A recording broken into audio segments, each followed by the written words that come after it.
కథ. అంతేనేమో అంతేనేమో అంతులేని వేదనేమో ఆడపిల్లను కదా.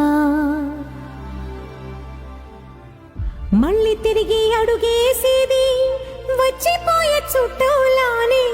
నేను పుట్టి పెరిగిన ఊరికి ఇంకా పైన పొరుగురిదాన్ని. కట్టదాటి గంగ నేడు కంట పొంగెనే.